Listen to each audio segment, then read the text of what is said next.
What's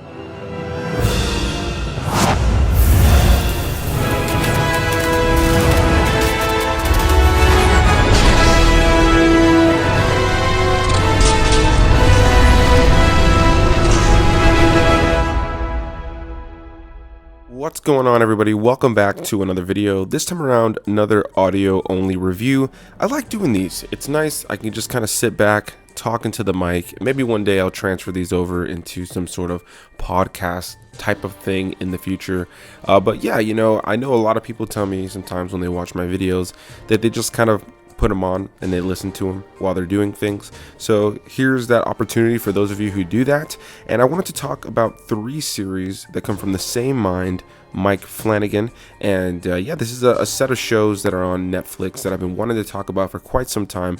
I recently watched them, somewhat recently, and I had notes written out for quite some time, but I just never got around to it. It's kind of the downside to so much that we're getting these days. It's a blessing in so many ways. I'm so grateful for the amount of content that we are just completely fed nonstop these days. But you know, on one side of things also, there is that element of feeling like you can't keep up with everything, you know? So here on the channel, of course, I will continue to cover things normally, as I usually do on screen, doing my typical reviews, especially with the newer films, but every here and there I like to do stuff like this where I can just kind of talk about something that's been out for a little bit more in a long form kind of way, not having to worry about kind of being presentable on screen, but more so just being able to kind of talk into a mic to you guys and kind of get your thoughts on these various shows and movies that I'm going to continue to cover in this format. So yeah, let's go ahead and get into the first one, and that is the first of these series called The Haunting of Hill House. Now, I jumped into all of these way later. Haunting of Hill House has literally been turned into a Halloween Horror Night, scare zone, or a house, haunted house, and I actually walked through that before.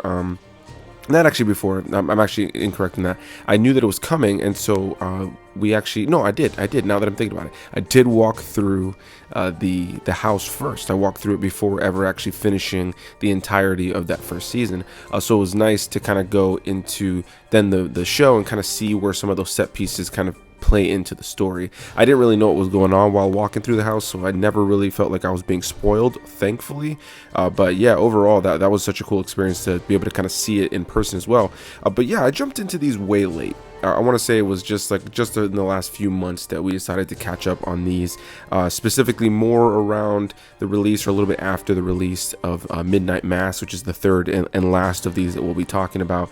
I know Mike Flanagan is working on a new one that's going to be coming out. I believe Mark Hamill's in that one, which excites me, and there's a pretty good cast from what I remember. I remember just kind of seeing some articles in passing, but I'm looking forward to when that drops on Netflix, and I'll definitely be catching up on that a lot sooner, maybe doing a review more traditionally here on the channel, because I loved these shows. For anybody who's not familiar with what these shows are all about, you have The Haunting of Hill House, you have The Haunting of Bly Manor, and you have Midnight Mass, all coming from the same mind, Mike Flanagan, of course, working with various different directors and writers and producers over the course of the various shows. And what's cool about these shows is that you have the same actors, a lot of times similar to like an American Horror Story thing, returning for multiple seasons, but every story and every season is its own thing and it is not connected to the previous season. So it's a cool anthology horror series that all have different names coming from the same writer and director, and it's cool to see the various actors returning as these different characters in each season. So yeah, I've always been a fan of things like American Horror Story. I haven't covered it here on the channel because honestly I actually fell behind and haven't seen the last few seasons, but yeah, I would love to at some point cover that here on the channel as well. And I like the idea of a series that has returning actors, new actors that appear in each season, but returning actors who are playing various characters, and each story is allowed to be its own thing. It feels like one combined series while also feeling very unique and different. And yeah, overall, I just really enjoyed this first one. Probably, I want to say maybe the most overall of the 3. I think The Haunting of Hill House is a fantastic show that transcends being just a horror series. There's a lot of horror movies and horror series that come out left and right on a yearly basis at this point. It's one of the most, I guess, affordable movie and film and series kind of make in terms of genre. It's one of those things where you can make a pretty good cheap horror film or series and get a pretty good return from it. So it's one of those things that we tend to see there be a lot more of. It's a very saturated market, sometimes leading to, you know, a whole different subgenre of horror, which is just like that it's so bad it's good kind of thing.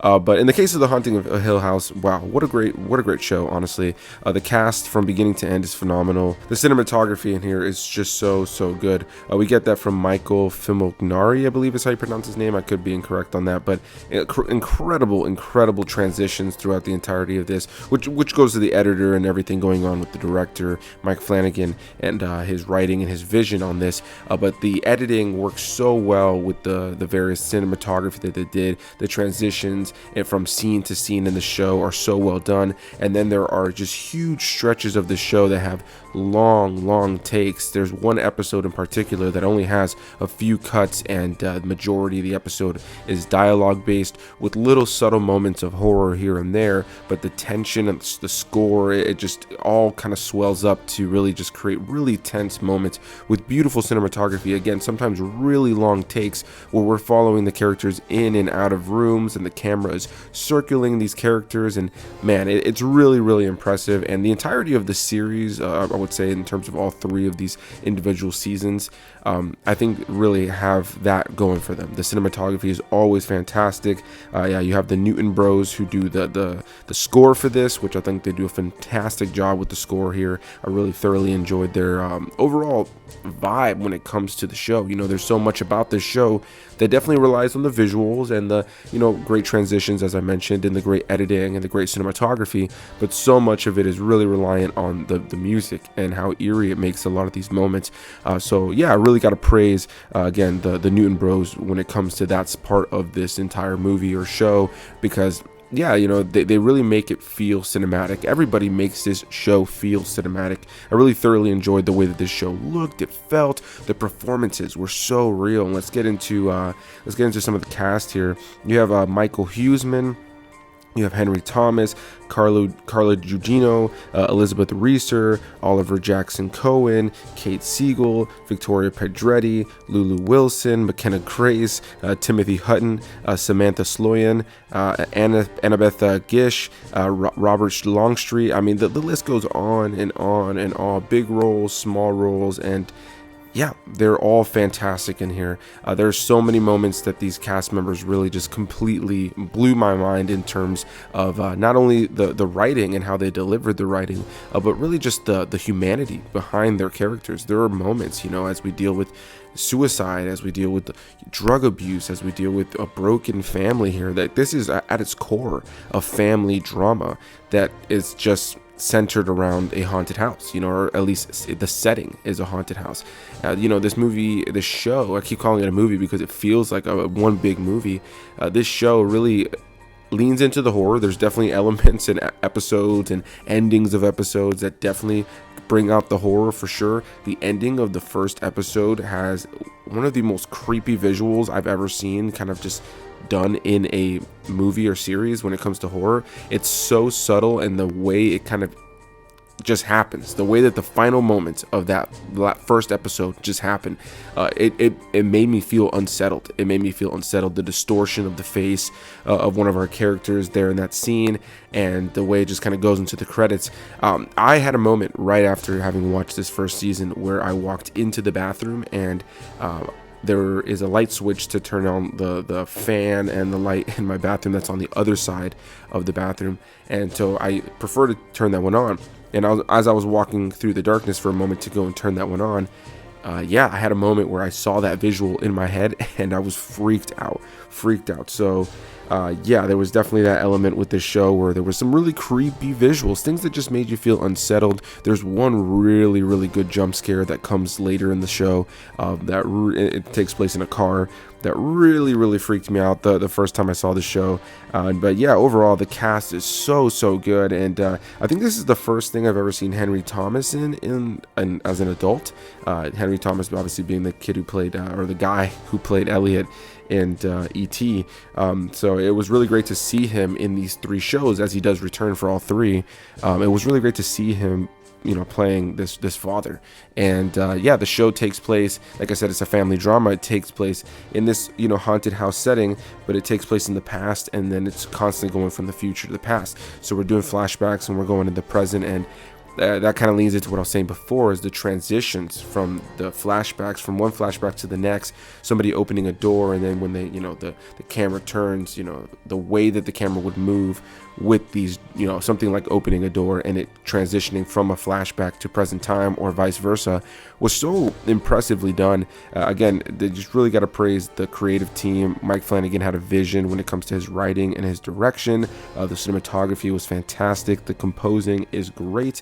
And really, the cast just does such an amazing job. Like, there's nobody here that did not come to play. There are moments in this that just feel so real.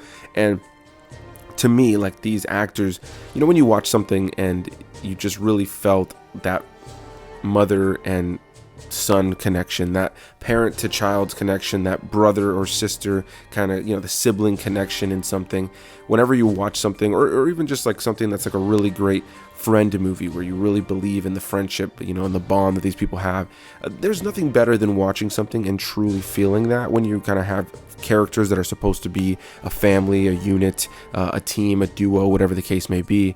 So in the case of The Haunting of Hill House, this family genuinely feels like a family, with the torment that their family has had, with the ups, the downs, the people who are more connected than others, the conversations behind certain people's backs, the overwhelming love for one another despite there being maybe some animosity for one another. Overall, this is a fantastic show, and I think even if you're not into horror, the show has such a great family drama element to it that I cannot imagine you watching this movie and not being into how it's playing out. I really thoroughly enjoyed The Haunting of Hill House, and yeah, out of the three, it's the one I recommend the most. With that said, let's get into The Haunting of Bly Manor, which came out in 2020. I forgot to mention The Haunting of Hill House came out in 2018. But yeah, this one has only 9 episodes, whereas The Haunting of Hill House had 10 episodes. Mike Flanagan is one of the writers and directors for this, but he also brought on people like Ben Howling and Yolanda Ramick, I believe is how you pronounce her name, or Ramkey. I'm not really sure, to be completely honest. I do apologize if I mispronounce any names here. But yeah, The Haunting of Bly Manor is the follow-up, and after this, they'd end up changing it to Midnight Mass, so not really The Haunting of Midnight Mass or anything like that. They kind of just went with a different name approach. But yeah, this is the last one that had The Haunting in its title, and The Haunting of Bly Manor, like I said, 2020. This one has the returning cast of people like Victoria Pendretti from the first season, Oliver Jackson-Cohen, Kate Siegel, Henry Thomas, Carla Gugino, and then of course you have people like the Newton brothers coming back to do the music here once again. But then you also have some new faces in this season, like Amelia Eve, Tania Miller, Raul Coley, Amelia Bia Smith, and so many others. And overall, I enjoyed a lot about this season, but I'll be completely frank when I say that I think for me this was the weakest of the bunch. Overall, this movie, more so than anything, drama based like the last one, it does have drama. It's a little bit more of a romance drama, actually, set in a bit of a haunted environment. There isn't as much about this one that really creeped me out all that much. There are some creepy imagery moments here and there. There are moments of creepy imagery is what I should have said. But yeah, I think by the end of it, I found myself thinking, the cast is really strong. There's great performances from beginning to end. I'm really invested in just to seeing where it's going to go because of how well put together the show is. But overall, I found its narrative to be a little bit lackluster. It's definitely the more forgettable of the series, in my opinion. I found it to just kind of be a little bit boring at times, though, again, I enjoyed the performances. I thought the cinematography, once again, was great. This time around, you have Maxime Alexandre and James Neist, I believe is how you pronounce their names, who did the cinematography for the show. And I think for the most part, the show still looks really good. It sounds really good. The performances are fantastic. There's a lot of really great dialogue given to these characters to really flesh them out and really make them feel believable. I just think by the time the show was over, I found myself a little underwhelmed, especially since I didn't have to wait really between the series. I went straight from Haunting of Hill House, which for me was superb, and jumped into this and was waiting for it to kind of jump up to that level of excitement for me. but ultimately I just never really found myself all that hooked. I found myself more often kind of thinking it was a little slow and boring while I was watching certain episodes, even though there were elements in every episode that got me engaged. I binged through it. I wasn't like, kind of having myself to force myself to watch it, but I just wasn't nearly as enthralled with The Haunting of Bly Manor. But I think if you're going to watch these shows, it's definitely worth watching. It's just, for me, the one that I would say is definitely the weakest of the bunch. And with that said, let's move on to my second favorite of these, which is Midnight Mass. Of course, there's only 3 of them, so one of them is going to be my second favorite, and it's this one. And this one for me comes really close, honestly, to being as good as Haunting of Hill House, except I think Haunting of Hill House overall just really nailed the ending far stronger for me, whereas Midnight Mass, I like what they did with the end, but I wasn't completely in love with what they did with all the characters. But this one comes around in list just this past year. It came out in 2021. 7 episodes with writer-director Mike Flanagan coming back as the main writer and director, which I think is kind of why I think I prefer this one more than Bly Manor. I think that he had a stronger vision with Haunting of Hill House, and now with this one, again, I felt like there was a tighter vision from beginning to end. And returning cast, we have Kate Siegel, we have Samantha Sloyorari, I believe that's how you pronounce her name, Raul Coley, Annabeth Gish, Alex Esso, Henry Thomas, and Robert Longstreet, and Carla Gugino, and there's plenty of others that appear throughout the series, some new faces as well as usual. Sorry for all the mispronunciations, by the way. There's a lot of names. I'm just trying to list them off, and at the end of the day, it's one of those things where a lot of these actors, I honestly didn't know who they were. Some of them I did for sure. Like, I was mentioning some of them that I already did know.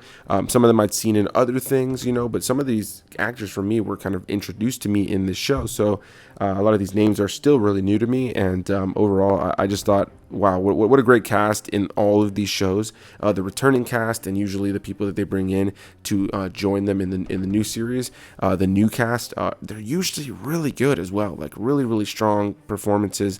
And I think that they've done a great job of finding a lot of names that aren't really all that ginormous, with some bigger names here and there, but like names that aren't that huge, and really giving them a chance to shine here, and really showcasing some new great faces that now, since I've seen these shows and I've started to pick them up in different places, I'm like, oh, okay, cool. Like, these actors are showing up in different places as they deserve to be.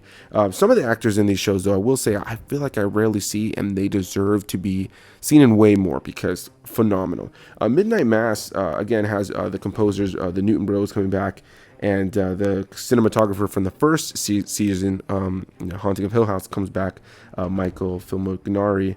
And overall, I really enjoyed this one. This one centers on a town in which we kind of have a really religious kind of core of people there. That's really a huge central part of this. You have a Catholic community that takes their religion super, super seriously, and that kind of causes some separation between the few who choose not to attend the church there on that island. The island is a little bit off of the mainland, so they kind of have to take a ferry to and from. And we end up getting into this whole situation. We're introduced to a character played by Zach Gilford, who has just gotten out of prison, and he's now kind of going back to live with his family there, and he's disconnected. He's disconnected from the world. He ended up killing a young girl from drunk driving, and so he lives with that guilt. He sees visions of her. He doesn't really have a sense of peace, and here he is coming into this super religious town, and not long into being there, he starts to notice some things are a little bit strange, as this new priest shows up in town saying that the old priest sent him kind of in his stead. And over the course of the show, we start to learn that there's something that may have come along with this priest that's in this town. I won't get too deep into spoilers, because I know a lot of people who have not seen this, but there is a creature feature element to this series. But yeah, man, this is a really great show, and coming from a religious background myself, never as intense as this, but because the show definitely kind of dramatizes it, but coming from a religious background myself, it's definitely interesting to watch a show like this, because there's definitely elements of this that feel very kind of close to home in terms of how serious people can be, and how they'll kind of look at you and talk to you if you aren't really aligning with the religious kind of world that you are kind of entwined with, or intertwined with, and kind of the way that they may view others who choose not to be a part of that. So yeah, there was definitely something that felt very relatable on that sense. But overall, I really enjoyed this one as well. I found the performances to be great from beginning to end. The narrative kept me engaged, and honestly, I think that it would have been a shoo-in for me to enjoy it more than Haunting of Hill House. For me, had they stuck the landing a little bit better. It's not to say that I dislike the ending of the show. I just think that what they did with certain characters, especially Zach Gilford's character, for me was a poor choice. I really didn't like what they did with the finale of the show in comparison to something like Haunting of Hill House, which for me, I think really told a beautiful family story with horror elements. And I think for this one, it started as a show about a man living with massive guilt and turned more into the creature feature. Like it felt like, though it wasn't like it was about a man living with guilt who then it's living in a world where there's a creature feature going on. It felt like they kind of dropped that at a certain point, and you can kind of make an argument for why they went that way, and there's definitely something to be discussed there. But overall, I just felt like by the end of it, it turned more into the creature feature element rather than about the individual who has lived with the guilt. You know what I mean? That's what I'll say about that show overall. I don't want to get too deep into spoilers with really any of these, because my reality, or at least my thought on it, is that the reality is that a lot of you guys are definitely going to be listening to this and maybe have not seen these shows before, because though they are really popular and a lot of people have seen them, when I do mention them to a lot of people, whenever I've just talked to random friends and stuff, I'm realizing that not a whole lot of people have seen these shows, at least not as many as I thought. So yeah, I highly recommend them. I think if you're a fan of horror, if you have some time to just kind of sit back and binge a couple series, maybe with your partner, maybe with your family or friend, your roommate, whatever the case may be, I highly recommend them. There's really good stories here, really good performances. There's something a lot better than the norm here, especially when it comes to the horror genre, and I think it's just a really entertaining ride, the three of these shows. I'm really looking forward to the next things that Mike Flanagan is working on. The next time that his series drops on Netflix, I will be there day one. So a big thanks to you guys for watching. Definitely want to know what you guys think about these. Have you seen them? Do you like the first one more, the second one, the third one? Which is your favorite? Which do you not like so much? Definitely leave any of and all of those comments down below. And yeah, guys, I'll see you guys in the next one. Thank you so much. Bye bye.